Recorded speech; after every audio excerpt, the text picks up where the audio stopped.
To maximize the performance of your FRD hydraulic breaker, as well as protect your investment, proper setup during the initial installation is very important.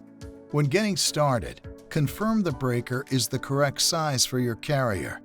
This can be done on our website using our compatibility guide found at FRDUSA.com.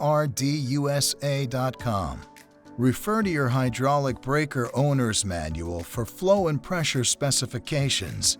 Be sure to read and understand the operating instructions before operating the machine. Step 1. Make sure your work area is free of obstacles or other hazards. Be sure to wear eye protection, gloves, and a hard hat. Have an FRD owner's manual, breaker specific, on hand for guidance, as well as a flow meter. An owner's manual can be obtained through the FRD dealer link